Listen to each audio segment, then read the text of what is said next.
It's February now, so not the best time really for a garden tour, but let's have a little look around and see the layout of my tropical garden. As I step outside, you'll see this is our seating area where we sit and relax in the summer months. Directly in front, you'll see that's where we got the tiki bar, although that's all covered up now for the winter.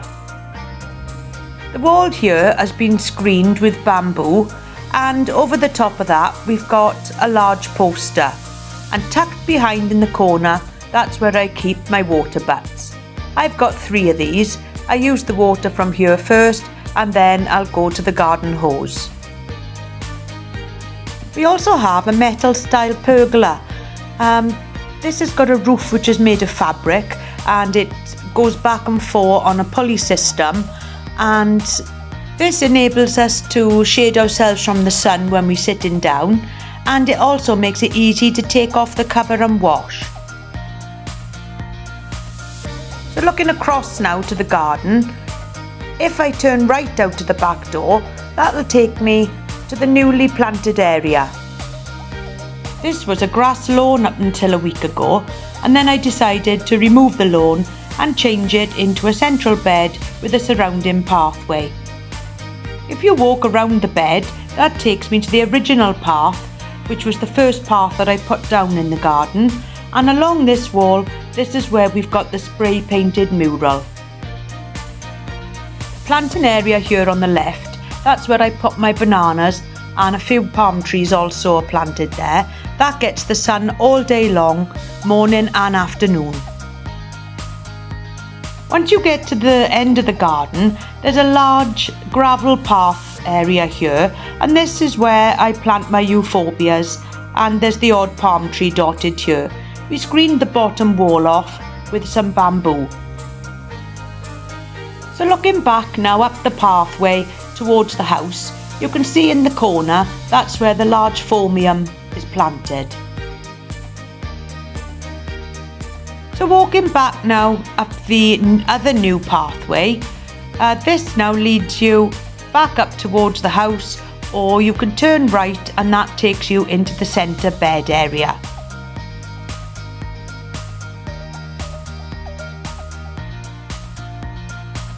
This is where I planted the large olive tree, and that sits directly in front of the summer house. Oh, and there goes my cat.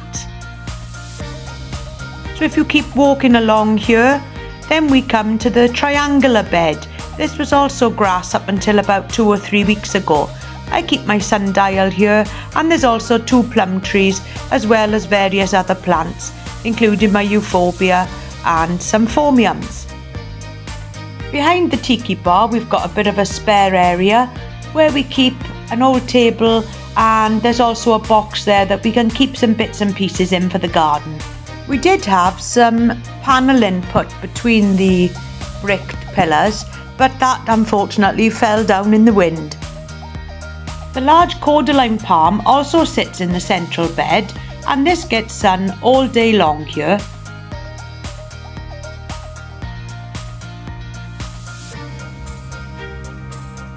I'm really pleased with how this area here has turned out. I much prefer it to the grass, and it should be a lot easier to look after. This bare patch of earth here on the left, I'm going to plant something with a bit of height here in the summer, maybe some cannas, or if you've got any other ideas, let me know in the comments. We've used quite a lot of bamboo screening in the garden, and it hides the old walls and makes it look like a little bit more of a tropical theme. Against the wall on the right here, which is the back end of the garage, that's where we normally place the water feature in the summer, but that's now been packed away and is in storage in the summer house for the winter. This summer house now is about 18 years old, so we are looking in the next year or so to replace it with a greenhouse. So as you can see, the seating area and the tiki bar is raised up a bit higher than the garden beds. I hope now after watching this video that it'll make future videos a lot easier to follow, as you can understand the layout of my garden a little bit better. It's not looking too bad for February really, it's still quite green, although there are some patches which are pretty bare, as I'm obviously there's no filler plants now in the winter months. But I hope you've enjoyed a little walk around tour of my garden, and thanks for watching. Bye!